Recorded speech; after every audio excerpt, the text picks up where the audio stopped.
जय माता दी, जय श्री राम। अगर ज्ञान के लेवल पर हम अपने आप को देखें, मतलब कि जैसे तो हम कहते हैं कि इस समस्त संसार में जो मनुष्य जाति है वो बहुत ही अ, मतलब कि क्या बोलते हैं, इंटेलिजेंट है। सबसे ज़्यादा इंटेलिजेंट अगर किसी को कहा जाता है तो मनुष्य जाति को ही कहा जाता है। क्यों? क्योंकि जितने भी आविष्कार किए गए हैं वो सब मनुष्यों के द्वारा ही किए गए हैं, चाहे वो संसार के कहीं भी किसी भी देश में रहते हो। मैं केवल मनुष्य की बात कर रही हूँ। किसी एक देश की, किसी एक राज्य की या किसी एक खास स्पेसिफिक लोगों की बात नहीं कर रही। मैं समस्त मनुष्य जाति की बात कर रही हूँ जिन्होंने बहुत बड़े बड़े आविष्कार किए हैं। क्यों? इसी इंटेलिजेंसी के जरिए, इसी ज्ञान के जरिए। लेकिन इस ज्ञान को अगर देखा जाए तो फिर भी क्या मनुष्य ने उतनी खोज कर ली है? क्या वहाँ तक पहुँच चुका है कि ज्ञान आखिर है कितना? और क्या हमने सब कुछ जान लिया है, समझ लिया है? हमारे जो ऋषि मुनि हुए थे, जो हमारे संत हुए हैं अभी तक, जितने भी बुद्ध हुए हैं अभी तक, जिन्होंने भी अपने ऊपर काम किया है और नए नए आविष्कार किए हैं, नए नए खोज की है, और जिस प्रकार से हम नई नई शिक्षा मतलब लेते हैं। अगर हम साइंस के बलबूते भी आगे बढ़ रहे हैं तो ये साइंस भी किसी न किसी की खोज का ही परिणाम है। और वो भी किसी ने बहुत मतलब अपना आत्म मंथन किया, आत्म ध्यान किया, रिसर्च किया, बहुत कुछ अनुभव के स्तर पर महसूस किया, उसको जाकर फिर उसे लिपिबद्ध किया, लिखा गया और फिर सब जगह बांटा गया। तो फिर उस पर अनुसंधान किए गए, रिसर्च किए गए, और फिर जब एक ही प्रयोग हम बार बार कई जगहों पर करते हैं और उनके परिणाम जब एक ही आते हैं तो निष्कर्ष निकाला जाता है कि हाँ, यही सत्य है, इसके पीछे का कारण ये है। तब ये जाना जाता है। तो उसी सत्य की खोज जब हम एक प्रयोगशाला में करके और सही सटीक परिणाम प्राप्त करके जब हम पाते हैं, निष्कर्ष पर आते हैं, तो उसी को हम विज्ञान का नाम देते हैं। विज्ञान मतलब विशिष्ट ज्ञान।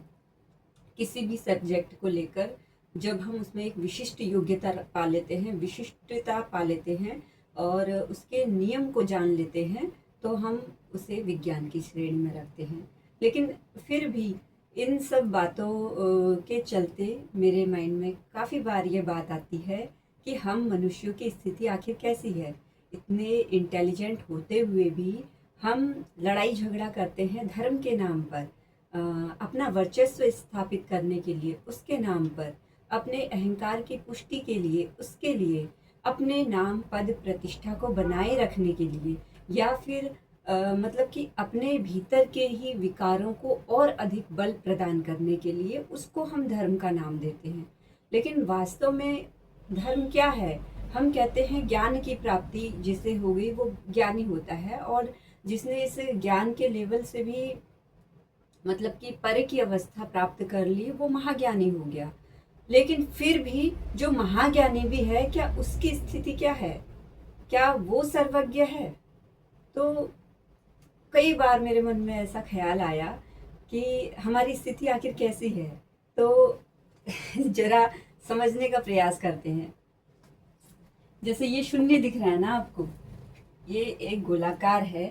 ये एक इतने बड़े सकल साकार ब्रह्मांड का एक छोटा सा शून्य है जिसे हम छोटा सा अंश कहते हैं। तो और हम मनुष्य जाति तो और भी छोटे लेवल के अंश हैं, और फिर हमसे भी छोटे लेवल के अंश जो ये कीट पतंगे, कीड़े मकोड़े, ये फिर बैक्टीरिया, वायरस जो दिखते भी नहीं है, वो और ज़्यादा छोटे लेवल के अंश हैं। तो लेकिन अगर इस शून्य की मैं बात करूं और ये बात करूं कि हम मनुष्यों का ज्ञान का लेवल आखिर क्या है, और हम जो धर्म धर्म करके लड़ते हैं वो ज्ञान का लेवल कौन से स्तर को मैच करता है आखिर, और क्या हमारा ये धर्म के प्रति लड़ाई झगड़ा करना ये क्या जायज़ बनता है? क्या हमारा मेन मकसद यही है कि अपने आप को मतलब अपनी आप की सत्ता को बनाए रखने के लिए, इस समस्त संसार में अपनी हुकूमत चलाने के लिए हम क्या करते हैं, अपने ज्ञान को सर्वोपरि बना देते हैं और हम उसे धर्म का नाम दे देते हैं। कि जो ये धर्म है, जो कि मैंने बताया है, जिस पर कि मैं चला हूँ या चली हूँ, और होता यही है। जो महात्मा बुद्ध हैं, जो ज्ञानी संत लोग हैं, या फिर जो और भी कई आचार्य वगैरह हैं, जो वास्तव में अपने जीवन में चले हैं, अनुभव के स्तर पर उन्होंने बहुत कुछ संघर्ष करके अपने जीवन के अनुभव को पाया है, उसके सत्य को जाना है, और वही चीज क्या किया है, प्रचार प्रसार भी किया है। लेकिन क्या ये जरूरी है जो आपके जीवन का सत्य हो वही औरों के जीवन का सत्य भी हो, जो आपकी थिंकिंग हो वही औरों की थिंकिंग भी हो, या फिर जिस तरह से आपने ज्ञान की प्राप्ति करी उसी तरीके से और भी प्राप्त करें? हाँ, क्योंकि ये बहुत बड़ी दुनिया है। ऐसा हो सकता है कि आपके जैसे संघर्ष, आपके जैसे अनुभव, या आपके जैसे जीवन का लक्ष्य, या आपके जैसे ही मिलते जुलते लोग, आपके जैसे ही राह पर चलने वाले लोग, वो जरूर आपके इस अनुभव का फायदा उठा सकते हैं। वो जरूर जैसे जैसे आपने ज्ञान की प्राप्ति करी वैसे वैसे वो भी ज्ञान की प्राप्ति कर सकते हैं। लेकिन फिर भी हम चाहे जीवन के किसी भी लेवल पर हों, हम बड़े से बड़ी पदवी पर ही क्यों ना हो, हम गुरु के पद पर हों, चाहे और भी किसी राजा महाराजा के पद पर हों, किसी भी बड़ी पोस्ट पर हों, तो फिर भी अब एक छोटे से एग्जाम्पल से समझते हैं कि हम मनुष्यों की स्थिति आखिर है क्या ज्ञान के लेवल पर।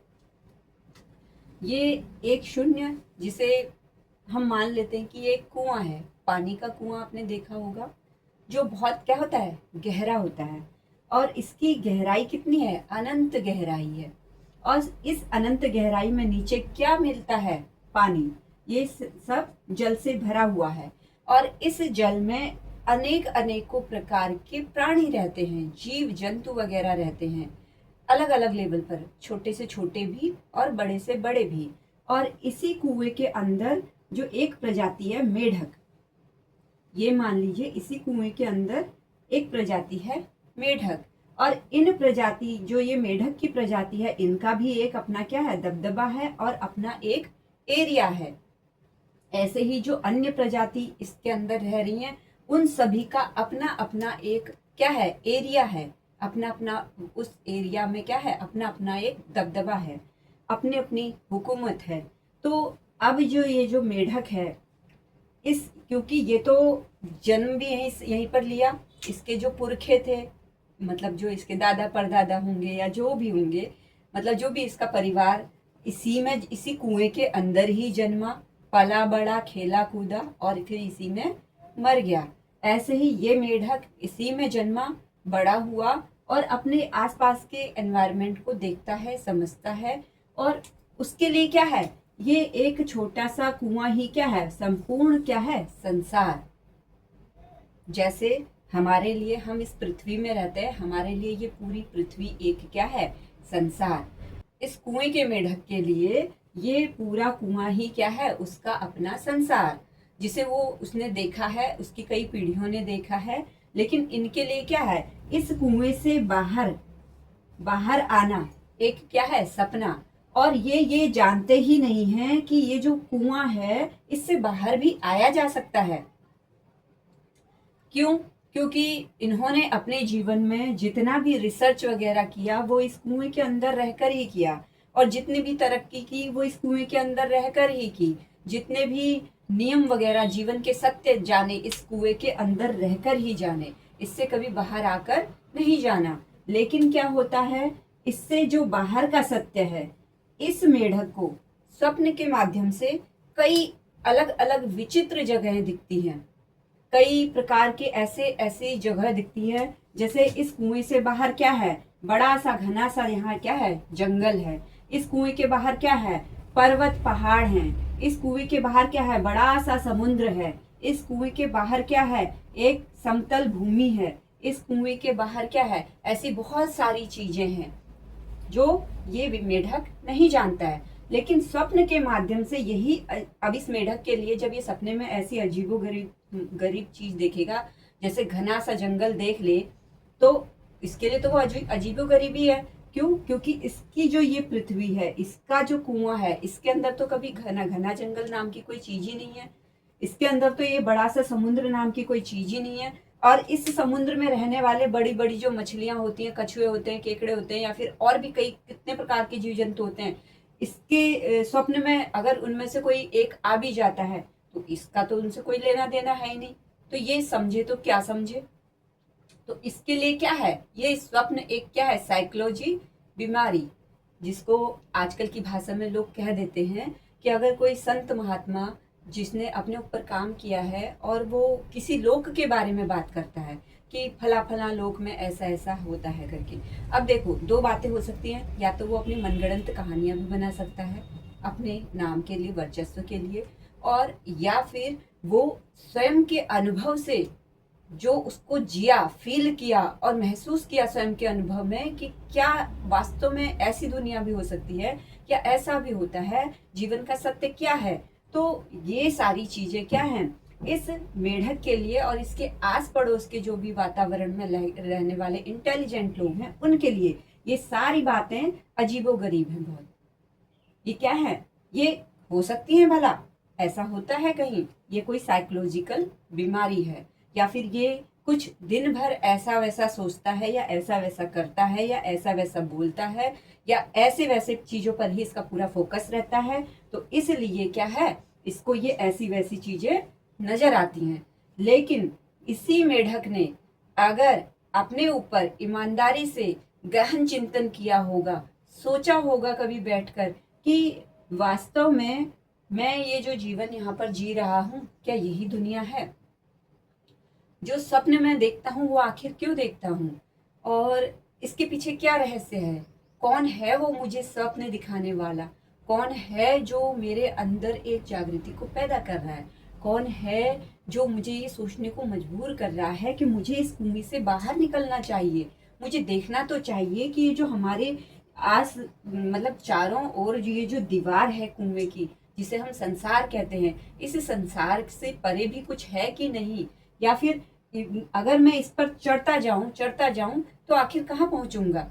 तो सेम इसी प्रकार की जो जिज्ञासा इस मेढक के अंदर क्या होती है, आती है। और कुएं में आपने देखा होगा अंदर नीचे को जाते समय एक सीढ़ी नुमा कुछ पत्थर लगे होते हैं ऊपर को आने के लिए।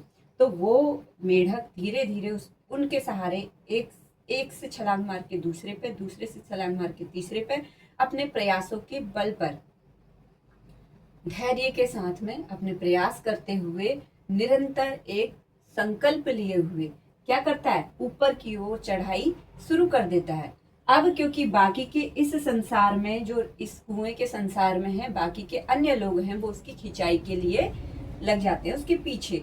क्यों?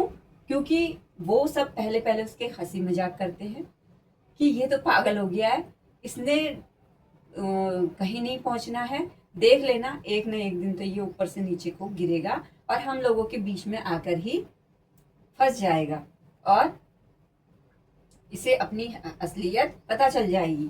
और जब ये धीरे धीरे देखते हैं कि इसने एक सीढ़ी चढ़ ली है, तब ये लोग फिर उसका हौसला क्या करते हैं, गिराने का प्रयास करते हैं। फिर नीचे से कुछ और भ्रम की चीजें उत्पन्न करते हैं कि तुम्हारे पास ये नहीं है, तुम्हारे पास वो नहीं है, तुम इतने काबिल नहीं हो, मतलब दुनिया भर के जो उसकी कमियां होती हैं, उसका हौसला बढ़ाने के बजाय उसकी कमियों को गिनाया जाता है कि तुम्हारे पास ये नहीं, तुम्हारे पास वो नहीं। उसके बावजूद जब वो देखते हैं कि ये तो सीढ़ी पर सीढ़ी चढ़ता जा रहा है, तब क्या होता है, उसकी बुराइयां और जोरों शोरों से शुरू हो जाती हैं। किस बात को लेकर कि वो तो बहुत घमंडी हो गया है, वो तो बहुत ऐसा हो गया है, वो किसी की बात सुनता नहीं है, उसको बहुत अपने ऊपर गुमान हो गया है। इस तरीके की बातें करके अपने आप को संतुष्टि देते हैं। कौन देते हैं? इसी मेढक के आस पड़ोस वाले, इसी मेढक के जान पहचान वाले, इसी मेढक के रिश्तेदार, इसी मेढक के आप समझ रहे ना। हर किसी के साथ में यही होता है, हर इंसान के साथ में उसकी जिंदगी की कहानी यही है, जो सफलता को प्राप्त करने के लिए सच्चाई और ईमानदारी के साथ अपने जीवन को जी रहा है, उसके जीवन में यही घटनाएं घटित हो रही हैं। तो जो उसके अपने ही हैं, खास कर की जो जिनको वो अपना समझता है, अपना मानता है, या दिल से जिनके साथ भी जुड़ाव ज्यादा रहता है, वही लोग क्या कर रहे होते हैं, उसकी टांग खींच रहे होते हैं, उसकी बुराई कर रहे होते हैं, उसके बारे में ऐसा ऐसा आप शब्द बोलते हैं कि कोई बाहर वाला भी ना बोले जितना वो खुद घर के लोग बोलते हैं। तो फिर क्या होता है, अंततः जब इसका प्रयास ये हारता नहीं है, इसका लक्ष्य क्या होता है, दृढ़ होता है, तो ये क्या करता है, इस कुएं की ऊपर वाली परत पर पहुंच जाता है।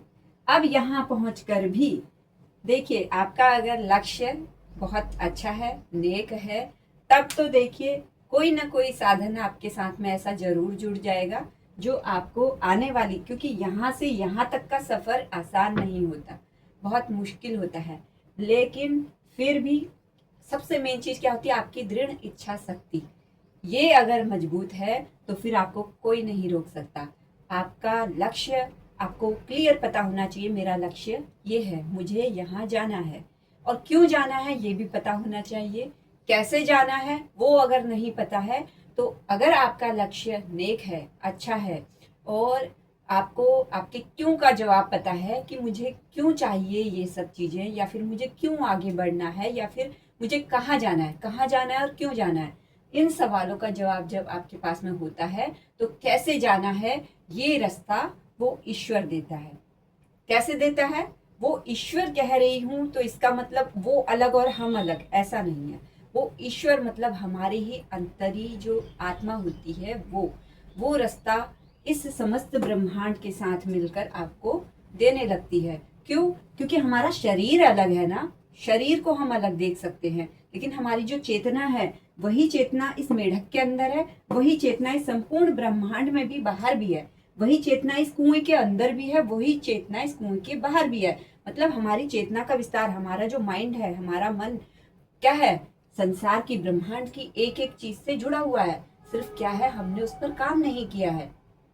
जब हम दृढ़ शक्ति, दृढ़ संकल्प से, अपने नेक इरादों से, अपने सत्कर्मों से, अच्छे भाव से, शुद्ध भाव से आगे बढ़ने का निरंतर प्रयास करते हैं, और बिना रुके, बिना अपने संघर्षों से डरे, और बिना इन सभी लोगों की बातों की परवाह किए जब निरंतर आगे बढ़ते जाते हैं, हमें ऊपर ऊंचाई पकड़ने से कोई नहीं रोक सकता।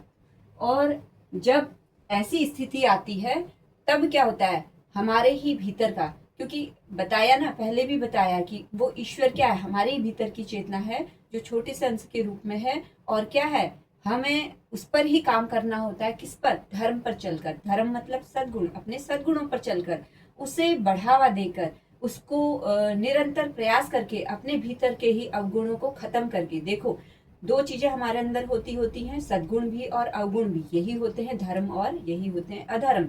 जो सद्गुण होते हैं हमारे, इनको बढ़ाने के लिए हमारे भीतर के जो विकार होते हैं, जो दुर्गुण होते हैं, हमारे अंदर जो ईर्ष्या की, द्वेष की, जलन की, क्रोध की, घृणा की, एक दूसरे से कंपटीशन की, इस तरीके की जो भावनाएं होती हैं, इन्हें ही मात देना हमारे सद्गुणों को बढ़ावा देता है।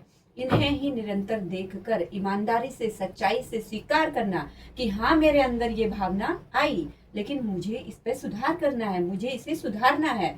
तो जब ये दृढ़ संकल्प के साथ में केवल हम सोचते नहीं है, काम भी करते हैं, तब जाके हमारे भीतर की ही जो ये चेतना है, जो मलिन थी, काली थी, अंधकार में थी, अधर्म से लिप्त थी, वो क्या होती है, छटती है, उसका अंधेरा छटता है, उसके जो अवगुण होते हैं, दुर्गुण होते हैं, उसकी जो कालिमा होती है, वो धीरे धीरे छटती है। ये जो अज्ञानता के पर्दे होते हैं, ये धीरे धीरे छटते हैं, मतलब अधर्म हमारे जीवन से छटता है। तभी हमारे भीतर धर्म की शक्ति जागृत होने लगती है। धर्म की शक्ति मतलब यही धर्म की चेतना, ये क्या होती है, जागृत होने लगती है। यही फिर हमें शक्ति प्रदान करती है, और यही चेतना जितनी जितनी जागृत होती है, उतना उतना आपका मार्गदर्शन करती जाती है। और यही चेतना जब जागृत होती है, अलग अलग अंशों के रूप में, गुण स्वरूप में ही, क्योंकि वो ईश्वर क्या है, गुण का ही स्वरूप है। वो जैसे हमारे भीतर क्या है, गुण होते हैं ना अलग अलग, हमारे भीतर क्रोध का गुण अलग है, खुशी जो होती है उसका गुण अलग है, शांति होती है उसका गुण अलग है, हमारे अंदर घृणा होती है तो उसका गुण अलग है। ये क्या है, गुण ही तो है, गुण स्वरूप में ही धर्म है, गुण स्वरूप में ही अधर्म है। तो वही जो हम भगवान जिन्हें पूजते हैं, ईश्वर कहते हैं, अल्लाह कहते हैं, गॉड कहते हैं, वो क्या, गुण स्वरूप में ही, धर्म के रूप में हमारे ही भीतर विद्यमान है। धर्म और अधर्म के रूप में।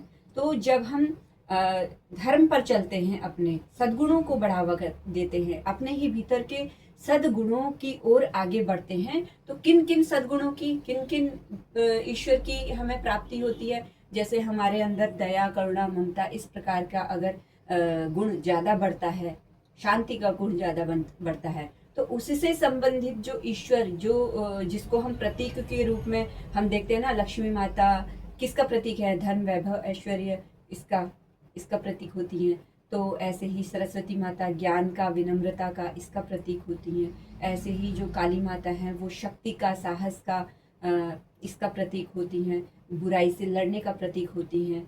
पार्वती माता है वो दया, करुणा, ममता का प्रतीक होती हैं। तो इस प्रकार से तो ये क्या है? ये गुणों की प्रतीक हैं। और यही देवी देवता जो हम कहते हैं, ये गुण स्वरूप में हमारे ही भीतर विद्यमान है। जब हमारे अंदर धर्म की शक्ति बलवान होती है, तो यही देवी देवता अपने गुण स्वरूप को, उस अपनी शक्ति को हमें प्रदान करते हैं। जैसे हम कहते हैं किसी की आवाज अच्छी होती है, कोई बहुत अच्छा गाना गाता है, तो इसके कंठ में तो साक्षात सरस्वती बैठी है, ऐसा बोलते हैं ना।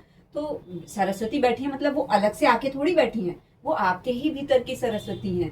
आपके ही भीतर का जो सरस्वती माता का गुण है, उनकी शक्ति का अंश है आपके कंठ में, वो वहां पर जागृत होती हैं। इसी प्रकार से आपके भीतर जो जो इन देवी देवताओं से संबंधित जो इनके गुण हैं, वो आपके भीतर जब जागृत होने लगते हैं, तो इनकी ही जो शक्तियां हैं वो आपके अंदर क्या होती हैं? जागृत होने लगती हैं। वो उतनी ही जागृत होंगी जितना आपका प्रयास ऊपर की ओर चढ़ने में होगा, और जितनी सच्चाई के साथ में होगा, जितनी श्रद्धा भाव के और विश्वास के साथ में होगा, और जितना नेक इरादे के साथ में होगा, और जितना धर्म के साथ चलकर आप अपने लक्ष्य की ओर बढ़ोगे, अपने मंजिल की ओर बढ़ोगे, ये शक्तियां उतनी उतनी आपके भीतर क्या होंगी? जागृत होंगी। नहीं तो क्या होगा? हम कभी कभी धर्म धर्म कहकर ही अधर्म के काम करते हैं, और ये भूल जाते हैं कि हमारे भीतर जागृति कैसी हो रही है, कौन सी शक्ति की जागृति हो रही है। अगर हम धर्म धर्म के नाम पर ही लड़ाई कर रहे हैं, किसी का कत्ल कर दे रहे हैं, किसी का मर्डर कर दे रहे हैं धर्म के नाम पर, किसी के जीवन में ऐसे षड्यंत्र रच रहे हैं कि उसका जीवन तबाह हो जाए, तो काम तो अधर्म का ही चल रहा है और नाम धर्म का चल रहा है, कि हम धर्म के नाम पर कर रहे हैं। किस लिए? अपने मन की संतुष्टि के लिए, अपने आप को बताने के लिए कि भाई मैं अपने धर्म को बचाने के लिए ऐसा कर रहा हूँ, या मतलब जो भी है, जैसा भी कारण आप दे रहे हैं, लेकिन काम क्या हो रहा है? अधर्म का ही हो रहा है। सच्चाई से अपने मन में, अपने भीतर में झांक कर अगर आप देखेंगे, तो क्या सोच पाएंगे? यही पाएंगे कि कहीं ना कहीं अगले बंदे को आगे बढ़ता हुआ देखकर आपके भीतर ईर्ष्या और द्वेष, जलन, इस प्रकार की भावनाएं आ रही हैं। इसी वजह से आप वहां पर धर्म का चोला पहनकर उसके प्रति बुराई कर रहे हैं, उसके प्रति षड्यंत्र कर रहे हैं, अपने साथ साथ औरों को भी सम्मिलित कर रहे हैं, उसके पीछे उसको बर्बाद करने के लिए गुट बना रहे हैं, और ये सारे काम कर रहे हैं इसके लिए, धर्म के नाम पर एक दूसरे को भी उकसाया जा रहा है कि भाई धर्म देखो हमारा खतरे में आ जाएगा अगर ये आगे बढ़ गया तो। इस प्रकार की जो कोई भी बातें चल रही होती हैं, तो ये जो षड्यंत्र चल रहे होते हैं, अगर आपने अपने भीतर की ये भावनाएं समय रहते नहीं देखी, तो ये है क्या? दुर्गुण ही तो है। ईर्ष्या, द्वेष, जलन, घृणा करना, किसी का बुरा करना, किसी के जीवन में अगर बुरा घटित हो रहा है उसका कारण आप बन रहे हैं, तो ये अधर्म ही तो है। तो हम ये नहीं देखते। ये सच्चाई है हमारे जीवन की, अगर हम जितनी जल्दी अपना लें। और अब इस वीडियो को जो भी देख रहा हो, हिंदू, मुस्लिम, सिख, ईसाई, जैन, बौद्ध, कोई भी धर्म को मानने वाले हो, ये सच्चाई है। अगर आप इसे सच्चे मन से, अपने मन इसको सुन रहे होंगे, सच्चे मन से सुन रहे होंगे और सच्चाई के साथ में स्वीकार करेंगे, तब भी देखिए यहाँ पर भी हमारे भीतर धर्म और अधर्म दो आवाजें आएंगी। एक तो यही आवाज आएगी, नहीं मेरा ही धर्म सबसे बड़ा है, मैं ही महान हूँ, मेरा ही जो मैं जहाँ पर हूँ वही महान है। और दूसरी आवाज ये आएगी कि हाँ, बात ये जो की जा रही है वो सही की जा रही है। हमें इस कोई भी बात हो, कोई भी वीडियो देख रहे हैं, कोई कुछ भी सुन रहे हैं, कुछ भी बोल रहे हैं, तो इसमें धर्म की बात क्या है, अधर्म की बात क्या है। जब ये छोटी छोटी बातें हम छानने लग जाते हैं, अधर्म को छोड़ने लग जाते हैं, धर्म का अनुसरण करने लग जाते हैं, तभी हमारे जीवन में उच्च स्थिति आने लगती है। तभी हम इस कुएं से बाहर निकल कर और भी जो संसार है उसको भी देखने का प्रयास करते हैं। अब इस मेढक के अलावा जब ये मेढक ऊपर पहुंच जाता है ऊपर की स्थिति में, तो इसको ऊपर उड़ती हुई चिड़ियाएं भी नजर आती हैं। और एक चिड़िया नहीं, न जाने कितनी चिड़िया, कितने कितने प्रकार की चिड़िया, कैसी कैसी भाषा, कैसी कैसी बोली, कैसे कैसे उनके काम। और इन लोगों मतलब कि इसको अपने आप को बचाना भी है, डर भी। लेकिन जब स्थिति ऐसी आती है कि कोई इतने संघर्षों से, इतनी अनंत गहराई से ऊपर जब पहुंच रहा है, यहाँ पहुंचते पहुंचते जाहिर सी बात है उसका डर तो खत्म हो ही गया होगा। तो अब उसे किसी से डर नहीं। क्यों? क्योंकि अब उसका यहाँ पहुंचते पहुंचते जो मन होता है वो बिल्कुल स्वच्छ निर्मल हो जाता है, करुणामयी, दयामयी। और इसी प्रकृति, ये जो प्रकृति है, यही प्रकृति इस कुएं के भीतर भी थी, और यही प्रकृति क्या है, बाहर भी है। तो अब ये जो प्रकृति है ये इसके साथ में, इसकी चेतना के साथ में क्या हो गई है, एक हो गई है। तो इस प्रकृति और इसकी प्रकृति, ये जो मेढक के भीतर की प्रकृति है, ये चेतना क्या हो रही है, एक हो रही है। तो अब इससे जो कोई भी जानवर यहाँ पर मिल रहा होगा वो उसकी वाइब्रेशन को धीरे धीरे क्या करेगा, कैच करना शुरू करेगा। और उसको वाइब्रेशन उससे कैसी मिलेगी, अगर इसके भीतर शांति की वाइब्रेशन होगी तो इन सभी प्रकृति में भी उसको शांति की ही वाइब्रेशन मिलेगी। अगर इसके भीतर क्या होगा, क्रोध, घृणा, इस प्रकार की वाइब्रेशन होगी, जलन की वाइब्रेशन होगी, तो बाहर भी इसके साथ वाइब्रेशन कैसे निकलेगी, वही क्रोध, घृणा, जलन की वाइब्रेशन। तो बाहर के लोग क्या हो जाएंगे, इसके शत्रु हो जाएंगे। क्यों? क्योंकि उन्हें डर लगेगा, इसके पास से वाइब्रेशन अच्छी नहीं आ रही है, तो हो सकता है इस पर हमला भी हो जाए। लेकिन इस पर अगर वाइब्रेशन उनको अच्छी आ रही होगी तो जाहिर सी बात है जो प्रेम भाव इसके भीतर होगा वही प्रेम भाव से बाहर भी नजर आएगा।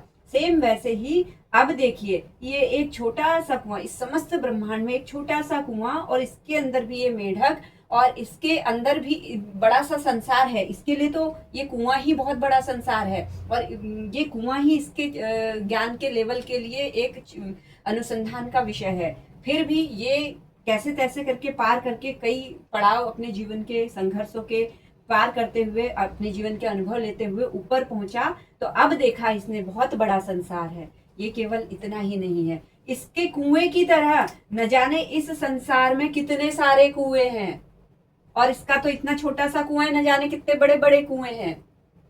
ठीक है? और वैसे ही बड़े बड़े कुओं के साथ उन कुओं में भी बहुत सारे, कितने प्रकार के जीव जंतु रहते हैं, कितने प्रकार के क्या क्या रहते हैं। और ये कुआं तो छोड़ो, ये कुआं अलग हो गया, बहुत सारे कुएं अलग हैं, लेकिन इसके अलावा भी क्या है, धरती बहुत बड़ी है, इसके अलावा भी क्या है, बहुत बड़ा समुद्र है, इसके अलावा भी बहुत बड़ा जंगल है, इसके अलावा भी बहुत बड़ी दुनिया है, इसके अलावा।